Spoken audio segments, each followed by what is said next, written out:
Hello class, I welcome you all to this session. This session we are going to discuss exercise 4. If you remember that we have to discuss, you are required to comment upon. So this comment part we didn't do in the last video. So I thought this video we will do one comment and also we'll do the other problem. So comment upon the changes in the absolute figure from one period to another. Now you have the various changes. Equity, as far as equity and preference share capital is concerned, there is no change. Reserves and surplus, there is an increase of 10,000. So I've just written it here like this. Reserves and surplus has increased to the extent of rupees 10,000. You can just pause the video. I will give you some time to actually take down. You can pause the video and take it down, but now you listen. You have the non-current liabilities. You have 4,50,000 and 3,50,000. You have 1 lakh as it is. So there is a decrease in loan, bank loan, but there is another component called as debentures that has been included. So I've just written it here like this. So long-term borrowings component has changed. What is component? Previously there was only bank loan. Now there is a new component called as debenture that has been included. So has been changed as there is only bank loan in the year 2016, but in the year 2017 the component included debentures also. There is a decrease in long term provisions. Obviously there is a decrease in the long term provisions. If you see that provisions, you have 50,000 decrease. And trade payables, there is an increase of trade payables by 2 lakhs. You can see this trade payables increase by 2 lakhs. So I've just written it here like this. The trade payables has increased by 2 lakhs, incurs the payment burden, increases the payment burden. Then fixed asset value has reduced, maybe due to depreciation or sale of assets. Then you have the trade receivables has increased, that may increase the collection burden. If trade receivables means you need to collect money from the debtors. So if the debtors are more and if they are not, it increases the collection burden. That's what I'm meaning to say. Okay, so we are moving ahead with the next problem, question number 5 in the textbook. So from the following balance sheet of Royal Industries Limited as at 31 March 2017 and 2016, prepare comparative balance sheet. Now this is a comparative balance sheet problem. Equity and liabilities, you have the shareholders fund, share capital, equity share capital, and reserves and surplus. Equity share capital, if you see that there is a change, previously it was only 5 lakhs, now it is 10 lakhs. So there is an absolute change of 5 lakhs. So we will be doing it. Okay, so absolute increase in 5 lakhs. So I'm just writing it here. Increase by 5 lakhs. Reserves and surplus, you have no change. You have long term borrowings. Previously it was 3 lakhs, now it is 2 lakhs. So there is a decrease of 1 lakh. So you need to show it in the brackets. Then trade payables, 2 lakhs is current figure, and previous year it is 1 lakhs. There is an increase by 1 lakh. So like this you need to show. Then non-current assets. What is non-current assets? Fixed assets, you have tangible assets, you have 8 lakhs and 4 lakhs. Last year it was 4 lakh, this year it is 8 lakh. There is an increase by 4 lakhs. Yes, and intangible assets, 2 lakhs and 2 lakhs, no change. Okay, and inventories, 2,50,000 and 1,50,000. So last year it was 1,50,000. This year inventory has increased, in fact. So 1 lakh is the increase. And cash and cash equivalents, you have 50,000, 50,000, no change. So they are asking us to prepare the comparative balance sheet. So we will have the format of comparative balance sheet now. As you can see, I have written the balance sheet. So first one is particulars,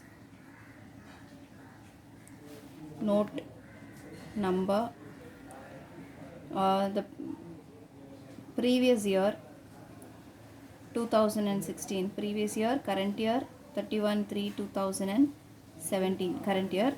This is absolute change.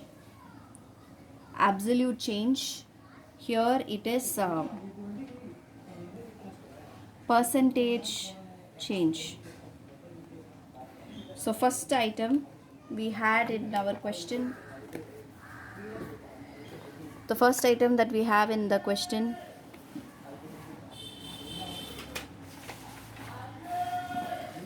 you can see here.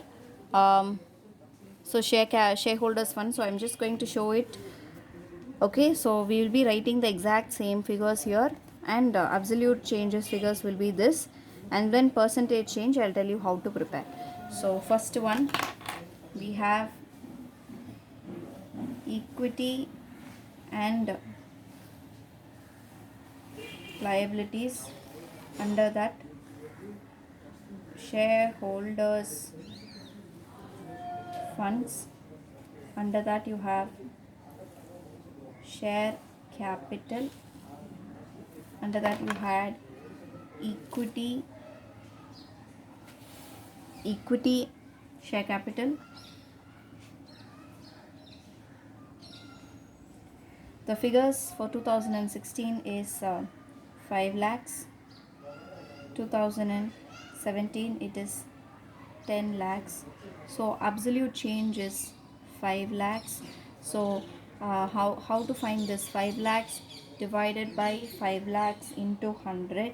So I've just write the notes to account. The calculation part I will be showing it in this column. So 5 lakhs divided by 5 lakhs into 100. How did I get this 5 lakhs divided by 5 lakhs into 100? It is 100 percentage change. Then you have B, reserves and surplus. You have the reserves and surplus 1 lakh and 1 lakh.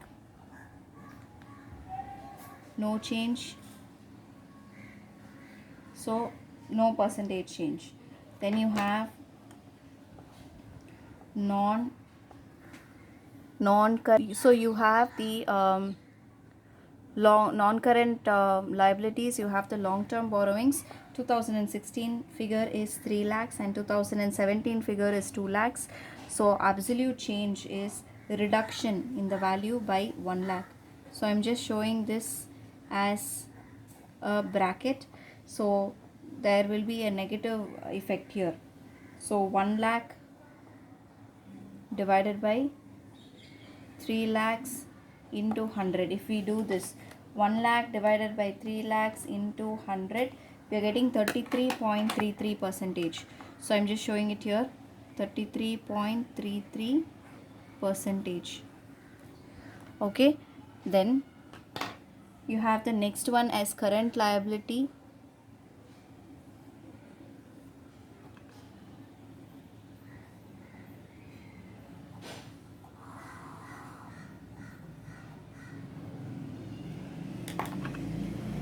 Under non-current assets, you have the fixed assets. Fixed assets, you have tangible assets and intangible assets. 2016 figure of tangible asset is 4 lakh and 2017 figure is 8 lakh. So you know that there is a positive increase of 4 lakhs. So 4 lakhs divided by 4 lakhs into 100. So you get 100 percentage as your percentage change. And intangible assets, there is no change, so there is no percentage change also. The next one is current asset. So you have under current assets you have inventories and cash and cash equivalents. Inventories 2016 figure is 1,50,000 and this is 1,50,000. I'll just write it clearly. It is 1,50,000 and 2,50,000. The value has increased to the extent of 1 lakh. So 1 lakh, the absolute change divided by the base year, 1,50,000 into 100. If we do this, there is this, we are getting 60. So 1 lakh divided by 1,50,000 into 100, it is 66.66 percentage. And then here it is no change. So we need to check the total, whether we are getting the right total. So 5 lakhs, 1, another 5. So it is 10 lakhs here. So I'm just drawing it here like this. 10 lakhs here, which tallies with the total in the question. It tallies with the total in the question. Yes, and then you have 10 lakhs plus 5 lakhs, so 15 lakhs. Here also you need to draw the total. You have 4, 6 and 2. 6. We left non-current investments. So I'm just including the non-current investment here.